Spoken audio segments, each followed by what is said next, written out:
आदाब, नमस्कार। मैं वसीम अख्तर और आप देख रहे हैं द लीडर हिंदी। यूपी की जिला बरेली में आज बेहद सनसनीखेज वारदात सामने आई है। एयर होस्टेस की घर में लाश मिली है, लेकिन पोस्टमार्टम रिपोर्ट से राज फाश नहीं हो सका है। पुलिस ने 2 करोड़ की स्मैक के साथ 4 तस्कर पकड़ लिए हैं। उनमें एक हिस्ट्री शीटर बताया जा रहा है। उनसे 1.5 लाख रुपए और कार के साथ नोट गिनने की मशीन भी बरामद हुई है। 1 साल पहले ही बनी पानी की टंकी धराशायी होने से 5 लोग दब गए हैं। स्कूल में चोरी करने वालों पर पुलिस ने गोली चला दी है। 65 लाख के मोबाइल उनके असल मालिकों के हाथ में पहुंचे हैं। बिहार से लेकर मुंबई तक गुस्से का सबब बने मौलाना तौसीफ रजा मजहरी की मौत से जुड़े मामले में जीआरपी थाने में मुकदमा दर्ज हो गया है। ऐसा उनकी पत्नी के बिहार से आने के बाद हुआ है। पाकिस्तान की हिमायत में नारों के बाद अब पुलिस इनके लगाने वालों की तलाश में दबी दे रही है। सुभाष नगर पुलिस एक बड़े मामले का राज-फाश करने के करीब है और शाम ढलते ही पश्चिम बंगाल में कमल खिलने से भाजपाई जश्न में डूबे नजर आए हैं। खबरें और भी हैं, आइए सभी से रूबरू कराते हैं। जीआरपी थाने में दर्ज बिहार के मौलाना के कत्ल की एफआईआर।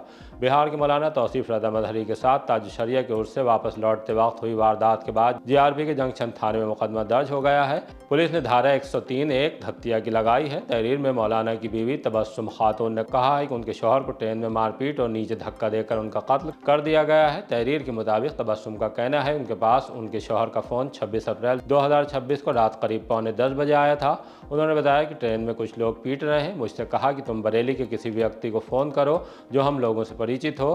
पुलिस को फ़ोन करने के लिए भी कहा था। तब मैंने वीडियो ऑप्शन चालू कर लिया, देखा कि बहुत से लोग पति से मारपीट कर रहे हैं। उसके बाद पति का फ़ोन ऑफ हो गया। रात 1 बजे तक उनके मोबाइल पर संपर्क करके बात करने की कोशिश करती रही, बात नहीं हो सकी। तब परिवार के लोगों को घटना के बारे में जानकारी दी। 27 अप्रैल को सुबह 9:30 बजे के आसपास मैसेज आया। फिर फ़ोन लगाया तो उधर से पुलिस ने उठाया, मेरे बारे में पूछने लगे। जानकारी दी कि जिनको फ़ोन लगाया वो मेरे पति हैं। पुलिस ने बताया कि उनकी हालत बहुत ख़राब है। फिर परिवार के लोगों ने पुलिस से बात की। देवर रज़ाक को पुलिस ने बताया कि तुम्हारे भाई की मौत हो चुकी है। तब दिल्ली से मेरा छोटा भाई साहिल और दूसरे देवर तौहीद आलम कैंट पहुंचे। कानूनी कार्रवाई पूरी करके जनाजा एम्बुलेंस ले आए। तबस्सुम का कहना है कि उन्हें पूरा यकीन है कि शौहर को चलती ट्रेन से बाहर फेंककर उनकी हत्या की गई है। पुलिस ने उनकी इसी तहरीर पर अज्ञात के खिलाफ हत्या का मुकदमा दर्ज कर लिया है। तबस्सुम खातून ने जीआरपी थाने में हमसे बात करते हुए क्या कहा वो भी आपको सुनवाते हैं। ये आखिरी बात होने के बाद फ़ोन उनका अपने आप कट गया था, लेकिन फ़ोन उनका ऑन था। मैं कॉल कर रही थी, कॉल रिसीव नहीं हो रहा था। उन्होंने क्या कहा था आपसे कि मार रहे हैं यहाँ पे लोग? हाँ, मुझे कुछ लोग मार रहे हैं, मेरे साथ बदतमीजी कर रहे हैं। यही बात है। फिर आपने क्या किया जब फ़ोन पे आपकी बात बंद हो गई उनसे? देखिए, फ़ोन पे मेरी बात उनसे बंद होते मैं बैठ के उनको कॉल कर रही थी, उनका कॉल रिसीव नहीं हो रहा था। तो मैंने सोचा शायद उनका मोबाइल कहीं गिर गया होगा या फिर किसी ने चोरी कर लिया होगा। वो कहीं ना कहीं किसी से मोबाइल मांग के मुझे कॉल करके खबर दे देंगे। मैं रात भर इसी इंतज़ार में बैठी रही। सुबह जब बात हुई तो मैंने सुना कि फ़ोन पे बातचीत से आपको क्या अंदाज़ा हुआ? उनसे मारपीट हो रही थी या उन्हें धक्का मुक्की की जा रही थी? उनके साथ मारपीट हो रही थी। उनको फ़ोन का कॉलर पकड़ के घसीटा जा रहा था। उनके फेस पे जो ना नीचे मार रहे थे। मैंने देखा था, जबरदस्ती कॉलर पकड़ के उनका घसीट रहे थे, उनको मार रहे थे। वीडियो कॉल हो रही थी आपसे? हाँ, मैंने ऑडियो कॉल बात करने के बाद मैंने वीडियो कॉल का ऑप्शन चालू किया था। मैंने वीडियो कॉल पे देखा था कि उनको घसीट रहे थे, उनका कॉलर पकड़ के मार रहे थे। वो घबरा के और लोगों से मदद मांग रहे थे, लेकिन किसी ने भी उनकी ये इमामत भी करते थे वहाँ रामपुर? सिवान में थे वो। सिवान में वो इमामत करते थे और बच्चे पढ़ते थे। आप क्या चाहते हैं आप? जैसे एक तो ये एफआईआर दे दी, मुकदमा को दर्ज कर देंगे। देखिए, इस मामले में तो यही कहूँगी कि मेरे शौहर को जल्द से जल्द न्याय मिले। जो गुनहगार है उनको पकड़ा जाए, उनको जल्द से कड़ी से कड़ी सज़ा दी जाए ताकि आगे चल कोई भी ऐसा ना करे। और मैं रेलवे से ये भी कहना चाहूँगी कि देखिए, एसी डिब्बों के बाहर पुलिस होती है, लेकिन स्लीपर या जनरल डिब्बों के बाहर पुलिस क्यों नहीं होती है? क्योंकि एसी डिब्बे के लोग ज़्यादा पैसे देके टिकट बनाते हैं, इसलिए उनकी सुरक्षा की जाती है। देखिए, कोई मजबूरी में जनरल डिब्बे का टिकट बनाते हैं, उनके पास पैसे नहीं होते या किसी कारण भी वो लोग जनरल डिब्बे में चढ़ते हैं, तो उनकी भी तो सुरक्षा करना रेलवे का फ़र्ज़ बनता है। आज मैंने मेरे शौहर को खो दिया जनरल डिब्बे की वजह से, क्या पता कल कोई और भी खो दे। तो मैं रेलवे से यही कहना चाहूँगी कि वो जिस तरीके से एसी में पुलिस रक्षा करती है लोगों की, उसी तरह स्लीपर और जनरल में भी रक्षा किया जाए। उनके साथ कोई और नहीं था? जी नहीं, वो अकेले थे। हाँ, वो तो बिहार से सिवान अकेले गए थे। सिवान से वो ताजू सरिया बरेली उसमें आए थे, वो वहाँ पर भी अकेले आए थे। अकेले ही वो दोबारा अपने सिवान जा रहे थे। उन्होंने यहाँ से फरागत हासिल कर इमामत कर रहे थे। अब उनका क्या तैयारी किया?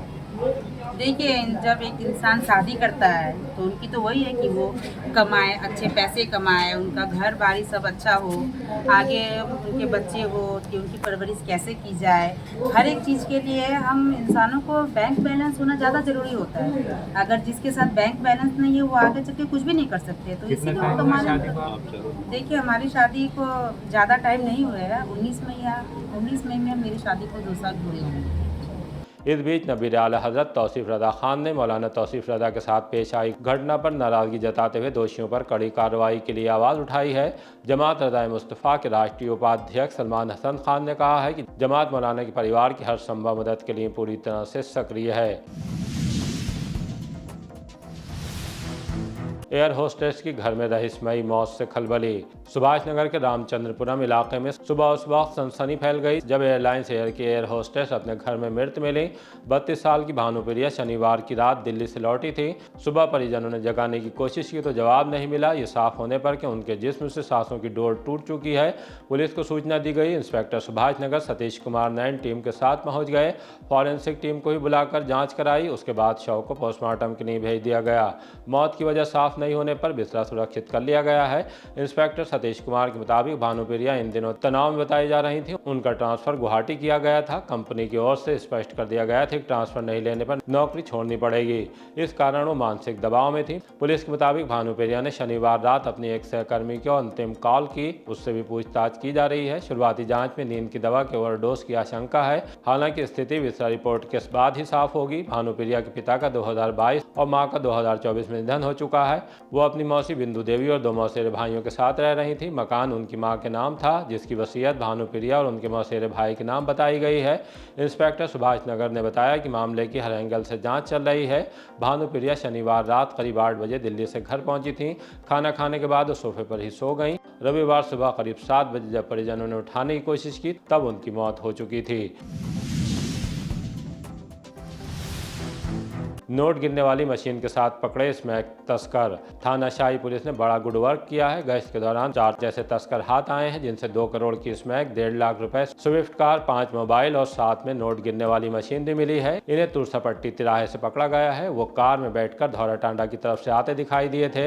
इनके नाम शराफत निवासी नई बस्ती फरीदपुर, नासिर निवासी मोहल्ला लाइन पार मठिया के पास फरीदपुर, शान खां निवासी ग्राम गुलड़िया थाना मीरगंज, मुनासिफ निवासी मोहल्ला बाबर नगर मीरगंज है। इनके बारे में एसपी दक्षिणी और क्या जानकारी दे रही हैं, आइए आपको सुनवाते हैं। सर के निर्देशन में निरंतर एनडीपीएस एक्ट के अंतर्गत कार्रवाई कराई जाती रही है और इसी के क्रम में थाना शाही पुलिस द्वारा 4 अभियुक्तों को गिरफ्तार किया गया है, जिनके नाम शान, मुनासिफ, नासिर और शराफत है। इनके पास से 1 किलो 113 ग्राम स्मैक बरामद हुई, जिसकी अंतर्राष्ट्रीय लागत करीब 2 करोड़ रुपए है। इसके अतिरिक्त इनके पास से 3 किलो बेंटोनाइट पाउडर, 1.5 लाख रुपए कैश, एक नोट गिनने की मशीन, एक स्विफ्ट गाड़ी जो इनके द्वारा अपराध में प्रयुक्त की जा रही थी, भी बरामद किया गया और 5 मोबाइल फोन भी बरामद किए गए हैं।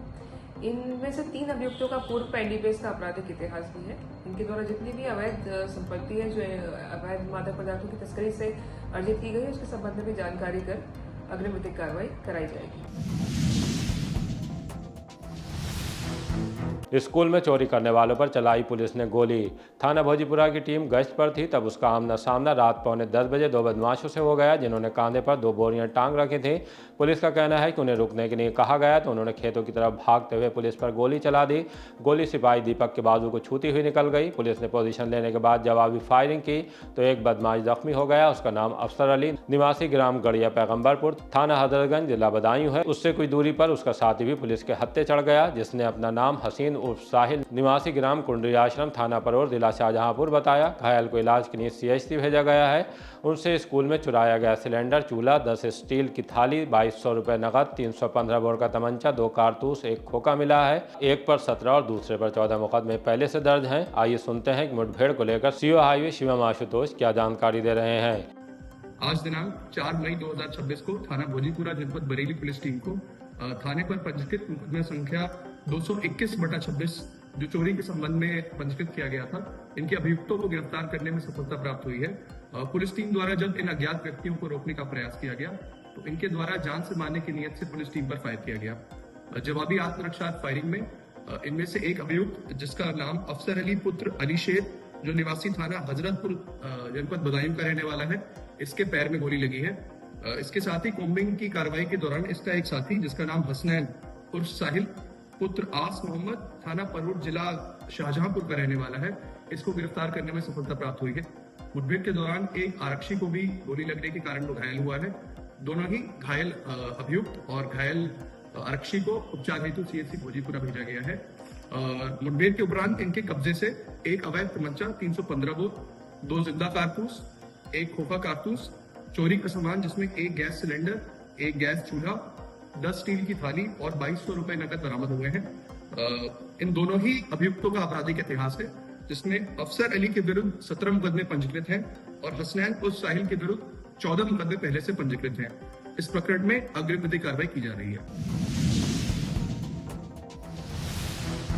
पुलिस ने बरामद कर लिए 65 लाख के मोबाइल। एसएसपी अनुराग आर्य की अगुवाई वाली पुलिस ने एक बार फिर 342 मोबाइल खोज लिए हैं जो अलग अलग लोगों के थे और रास्ते में गिर गए थे या घर से गायब हुए थे। इन सभी को उनके मोबाइल लौटाने के लिए पुलिस लाइन्स बुलाया गया। एसपी सिटी मानुष पारिक ने बारी बारी सभी को जब मोबाइल लौटाए तो चेहरे खुशी से दमक उठे। दरअसल बहुत से लोगों को उम्मीद ही नहीं थी कि उनका मोबाइल अब उन्हें मिलेगा। एसपी सिटी ने साफ किया कि मोबाइल खोजने में अच्छा काम करने वाले थानों के सर्विलांस स्टाफ को एसएसपी की तरफ से नकद इनाम की घोषणा भी की गई है। आइए उनसे रूबरू कराते हैं। श्रीमान वरिष्ठ पुलिस अधीक्षक जनपद बरेली के निर्देशन में और उनकी लीडरशिप में लगातार जो खोए हुए मोबाइल हैं वो बहुत ही अच्छी संख्या में बरामद करते हुए जो आम जनमानस है और जो उनके जो रियल ओनर्स हैं उनको आज सुपुर्द किए जा रहे हैं। आज 342 मोबाइल फ़ोन्स आम जनमानस को गुम हुए जो खोए हुए थे उनको वापस किया जा रहा है, उनको सुपुर्द किया जा रहा है। इसकी कीमत लगभग 65 लाख रुपए है और इसमें हमारी जो थाने के टीम है, कंप्यूटर ऑपरेटर्स है, जो जनपद की सर्विलेंस की इकाई है और इसके साथ साथ सेंट्रल इक्विपमेंट आइडेंटिटी रजिस्टर एक ये पोर्टल है, इसकी तकनीकी सेवाओं के माध्यम से ये जो प्रक्रिया है ये पॉसिबल हो सकी है, जिसमें कि बहुत ही अच्छी संख्या में ये मोबाइल फ़ोन्स बरामद हुए हैं और आज ये जो इनके ओनर्स हैं उनको सुपुर्द किए जा रहे हैं। इसमें यह भी चीज़ उल्लेखनीय है कि जिन जिन थानों ने बहुत ही अच्छा इसके अंदर कार्य किया है, जिन जिन टीमों ने अच्छा कार्य किया है, उन टीमों के एक पुरस्कार राशि माननीय श्री एसएसपी महोदय द्वारा 1,000 का रिवॉर्ड उनको दिया गया है। इसमें ये थाने इस प्रकार हैं: कोतवाली, प्रेमनगर, कैंट, मीरगंज, भमौरा, फरीदपुर, बिथरी, चैनपुर, फतेहगंज वेस्ट, भोजीपुरा, देवरनिया और क्योलड़िया। तो इसमें ये जितने भी पुलिसकर्मी हैं जिन्होंने अथक प्रयास करके जो लोगों के फ़ोन हैं उनको बरामद किए हैं, आज उनको वापस किए जा रहे हैं। 2 किलो अफीम के साथ युवक को पकड़ लिया। थाना सुभाष नगर पुलिस ने चेकिंग के दौरान करेली से एक युवक को संदिग्ध मानकर तलाशी ली तो उससे 2 किलो अवैध अफीम बरामद हुई। इस दौरान उसका एक साथी फरार हो गया। पुलिस के मुताबिक उसका नाम सलीम अंसारी है, रहने वाला करेली का ही है। वो अफीम बेचने के मकसद से ले जा रहा था। उससे एक मोबाइल और 620 रुपए भी मिले हैं। पूछताछ में सलीम ने अपने साथी का नाम मुर्शिद बताया। दोनों अफीम बेचने के लिए पंजाब जा रहे थे। इंस्पेक्टर सतीश कुमार नैन ने बताया कि एनडीपीएस एक्ट के तहत मुकदमा दर्ज कर लिया गया है। 1 साल में ही गिर गई पानी की टंकी, 5 घायल। थाना भमौरा के सरदार नगर में दोपहर बाद बड़ा हादसा हो गया। 1 साल पहले ही बनी पानी की टंकी अचानक नीचे आ गिरी। वहां पेड़ के नीचे छांव में बैठे लोग मलबे के नीचे दब गए। गांव में खलबली मच गई। मदद के लिए ग्रामीण दौड़ आए, पुलिस भी पहुंच गई। डीएम और दूसरे अफसर भी दौड़ पड़े। 5 में से 3 घायलों को प्राइवेट अस्पताल ले आया गया है। चीख पुकार के बीच टंकी की गुणवत्ता को लेकर भी सवाल उठ रहे हैं। लता कहाँ की रहने वाली? सरदार नगर चाणपुर के पास में पड़ता है सरदार नगर। क्या हुआ था, कैसे घटना हुई है? सर पता नहीं, मैं तो अपने घर पे थी, जो सारे लोग वहाँ बैठे थे। जब सारे लोग बैठे थे वहाँ बच्चे भी थे, बुजुर्ग भी थे, औरतें भी थी। लगभग कितनी संख्या रही होगी लोग बैठे हुए वहाँ पर? असर में वहाँ नहीं थी, काफ़ी लोग थे वहाँ, काफ़ी लोग थे। वहीं पे बैठते हैं अधिकतर जाकर? जैसे वहाँ सब लोग ठंड होती है ना, तो सब लोग वहाँ ठंड की वजह से बैठ जाते हैं। गर्मी के मौसम में जैसे हाँ ठंडक रहती है वहाँ पे हाँ, तो वहाँ सब लोग बैठे तो अचानक जी टंकी गिर गई। किस वक्त आपके पास सूचना पहुंची? 5 बजे के हेर-फेर की कांड हुआ है। चोट तो सारे, जे सिर फूट गया है, जे पैर 3 जगह से टूटा है, जे हाथ भी बेकार हो गया है, जे मुड्ढे भी, पैर तो दोनों बेकार हो गए हैं और जे सिर भी फूटा है, कानों से खून भी निकला है। सर यानी सारे सब बेकार हो गया। हालत काफ़ी गंभीर हुई है। हाँ, इनको ये जो घायल हुए हैं? जी मेरे पति हैं। क्या नाम है इनका? इनका रमेंद्र। घर में परिवार में आपके और कौन कौन है? कोई नहीं है, सारा मेरा आदमी है। एक मेरा लड़का है, ये लड़की की शादीशुदा कर दी, एक लड़की मेरी घर पर है। मैं गरीब आदमी, मेरी खेती पाती कुछ भी नहीं है। सर मैं यही चाहती हूँ जो मेरी मदद होना चाहिए। मैं किसी को कोई दोष नहीं दे रही हूँ, जो अचानक जो ऊपर वाले ने किया है वो ही हो सकता है, मगर आप सब लोग मेरी मिलकर मदद कर दीजिए। मेरी गरीबी को दूर कर सकिए, मेरे पति को सही करना चाहिए। सोरा में आंधी बारिश से गिर गई खपरेल। फतेहगंज पश्चिमी के गांव सोरा में सुबह तेज हवा और बारिश के दौरान एक मकान की खपरेल नीचे आ गिरी। पति और पत्नी हादसे में बाल बाल बचे। खातून बेगम ने बताया कि सुबह के वक्त खपरेल गिरी तो बचने के लिए बाहर की तरफ भागे। जान तो बच गई, लेकिन खान पान और ज़रूरत का सामान नीचे दब गया। मदद के लिए इस्लाम हुसैन और शाकिर हुसैन वगैरह भी पहुँच गए। उन्होंने तहसील प्रशासन से भी गरीब परिवार को मुआवजा दिए जाने की मांग की है। पाकिस्तान की हिमायत में नारे, घरों पर दबिश। कैंट पुलिस सदर बाजार में नारों से सनसनी फैलाने वालों की तलाश में शिद्दत के साथ जुटी है। बहुत से हाथ आ गए हैं, कुछ रह गए हैं, दबिश जारी है। ये वही मामला है जो गुज़रे दिन सामने आया था, तब जबकि क्रिकेट मैच जीतकर बाइकों से लौट रहे लड़कों ने पाकिस्तान के लिए नारे लगाकर हिमाकत कर दी। इस मामले में अब तक क्या हुआ है, आइए आपको बताते हैं। तो जैसे कि कैंट वाले क्षेत्र में कुछ युवकों ने पाकिस्तान जिंदाबाद के नारे लगाए हैं, ऐसा एक प्रकरण थाना कैंट में सामने आया है, जिसमें कि तहरीर प्राप्त होने पर इसमें मुकदमा सुसंगत धाराओं में पंजीकृत किया गया है और जो भी ऐसे लोग थे उनको ट्रेस किया जा रहा है। मुकदमा लिख के इनके विरुद्ध आवश्यक विधिक कार्रवाई जो है, कठोर कार्रवाई की जा रही है। इसमें अभी तो मुकदमा लिखा गया है और सीसीटीवी फुटेजेस हमारे द्वारा देखी जा रही हैं और जो भी लोग इसमें थे उनको चिन्हित किया जा रहा है और जल्दी इनको अकाउंट फॉर किया जाएगा और आवश्यक विधिक कार्रवाई अमल में लाई जाएगी। इनकी संपत्तियों की जांच हो रही है, पाकिस्तान से तार भी जो इनके जुड़ रहे हैं वो कुछ बनाते जा रहे हैं क्या, ऐसा कुछ? अभी ऐसी कोई बात सामने नहीं आई है और जो अभी इनिशियल जो इन्फॉर्मेशन आई है और जो तहरीर प्राप्त हुई है उसके आधार पर मुकदमा लिखा गया है और जैसे इसके अंदर आगे कार्रवाई होगी, जो भी इन्फॉर्मेशन होगी वो शेयर की जाएगी। 26/9 से भी इनके साथ जुड़ रहे हैं सर, क्या जो बरेली में दंगा हुआ था? अभी तक ऐसी कोई बात सामने नहीं आई। शाम ढलते ही जश्न में डूबा भाजपा दफ्तर। पहली बार पश्चिम बंगाल में कमल खिलने का जश्न भाजपा के बरेली दफ्तर भी बेहद शानदार तरीके से मनाया गया। आतिशबाजी छूटी, नारे गूंजे और एक दूसरे को मिठाई खिलाई गई। आइए आपको भी नज़ारा दिखाते हैं, सुनवाते हैं कि सांसद, विधायक और पार्टी के नेताओं ने द लीडर हिंदी से बातचीत में क्या कहा है। आपको यहाँ महानगर और जिले के कार्यालय पर जरा दिखाई दे रहा होगा, कार्यकर्ताओं में अपार उत्साह। पश्चिम बंगाल में बहुत बड़ा बहुमत, असम में बहुत बड़ा बहुमत, पांडेचेरी में भाजपा की सरकार, ये सब बातें बता रही हैं कि देश में कुछ अलग ढंग का माहौल बना है। परिवर्तन की लहर और तेजी के साथ आगे बढ़ रही है और अगला आने वाला जो चुनाव है यूपी का, बहुत बड़े बहुमत के साथ योगी जी के नेतृत्व में फिर से सरकार बनेगी 2027 में। प्रचंड जीत है, ये बताते हैं किस तरीके का सुशासन है, सबका साथ, सबका विकास, सबका विश्वास। ये आज हमारी सरकार जो बीजेपी है उसने सिद्ध कर दिया है। लोगों का प्यार और स्नेह आप देख रहे हैं किस तरीके से, किस तरह का उत्साह उमंग है और पश्चिम बंगाल में, आसाम में सब जगह भगवा ही भगवा है। ये बताता है कि राम राज्य आ रहा है और राम राज्य आपको देखने को मिल रहा है। बंगाल की जीत ने यह एहसास दिला दिया तुष्टीकरण के मारे हुए नेताओं को, कब हिंदुस्तान के अंदर हिंदू अस्मिता, हिंदू वोटर, हिंदू कार्यकर्ता, हिंदू परिवारों को साइडलाइन करके आप राजनीति नहीं कर सकते। बहुत साल हो गए, मुगल काल, अंग्रेज और 47 से तो कांग्रेस ने बेड़ा गर्क कर दिया। उसके बाद लोगों को एक नैरेटिव मिल गया, हिंदुओं को बांटो, मुसलमानों को वोट लो, राज करो। यशस्वी प्रधानमंत्री नरेंद्र मोदी जी ने, आदरणीय योगी जी ने एहसास दिला दिया कि अब हिंदुस्तान के अंदर अगर नेतागिरी करनी है, हिंदू को दूसरे दर्जे का नागरिक बनाकर अगर आप चलोगे तो बंगाल की खाड़ी से बाहर चले जाओगे। देखिए, आज की जीत के बहुत बड़े मायने। जिस तरीके से मैं कई बार बंगाल गया हूँ और मेरी वहाँ कॉन्फ्रेंसेस होती रहती हैं, मैंने वहाँ जिस तरह का गुंडागर्दी देखी थी, मैं चौराहे पे ज़्यादातर देखता था कि एक अलग ड्रेस में पुलिस वाले अलग बैठे होते थे और अलग ड्रेस में वहाँ के लोग रहते थे। तो मैंने पूछा टैक्सी वाले से, वहीं तो लोग, ये कौन है लोग? बोले ये सब भाई वाले हैं। मैंने कि अगर कोई समस्या होगी टैक्सी वालों को रोक रहे थे, क्या करते? बोले यहाँ कोई किसी की नहीं चलती, यही कारण है कि वहाँ का बंगाल का जो वोटर था वो डरा हुआ था पिछले चुनाव में। आपने वीडियो देखा होगा किस तरीके से 4 मई पे आप छुप नहीं पाओगे, जो उनके गुंडे बोलते थे, मैं नाम नहीं लेना चाहता, आज उनको जवाब मिल चुका है। यही कारण है कि बंगाल ने दिल खोल के जीत दी है। बहुत बहुत धन्यवाद। इस जीत का जश्न आपको देखने को मिला। पश्चिम बंगाल से लेकर यूपी तक हर पूरे देश में जश्न ही जश्न मनाया जा रहा है। भारतीय जनता पार्टी जिंदाबाद।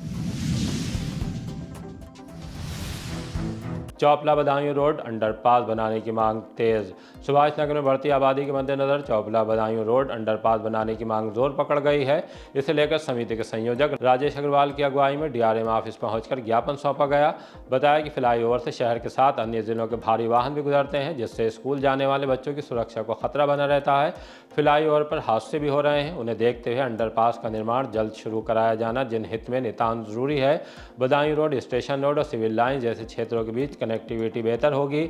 धार्मिक स्थलों, प्रमुख मार्गों पर जाने वाले श्रद्धालुओं को राहत मिलेगी। जाम और हादसों की संभावना में कमी आएगी। बरेली में चौपला और बदायूं रोड फ्लाईओवर है, जिसमें अक्सर जाम लगता है और भी 45 दिन के लिए बंद होने जा रहा है और ये हो सकता है 2 महीने के लिए बंद हो जाए मरम्मत के नाम पर। 1.5 लाख की आबादी इसके आसपास रहती है। मणिनाथ, सुभाष नगर, नेकपुर, छिठौरा और जिला पंचायत के तमाम गांव, तो ये सब प्रभावित होंगे और अभी तक होते भी हैं प्रभावित, भले ही बंद ना हो, क्योंकि एक ही रास्ता है शहर में आने का।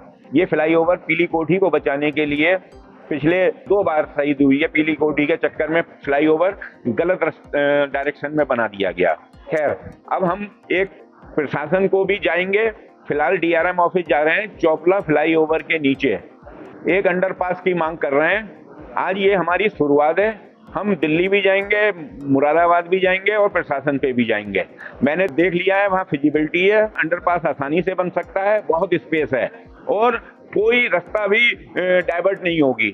और नेकपुर के लोग जो घूम के जाते हैं फ्लाईओवर से उतरने के बाद, सुभाष नगर पूर्वा के लोग घूम के जाते हैं उतरने के बाद, उन्हें भी नहीं जाना पड़ेगा। और सिविल लाइन्स में स्टेशन रोड जो पहले दिल्ली रोड उतरते हैं, उन्हें भी नहीं जाना पड़ेगा।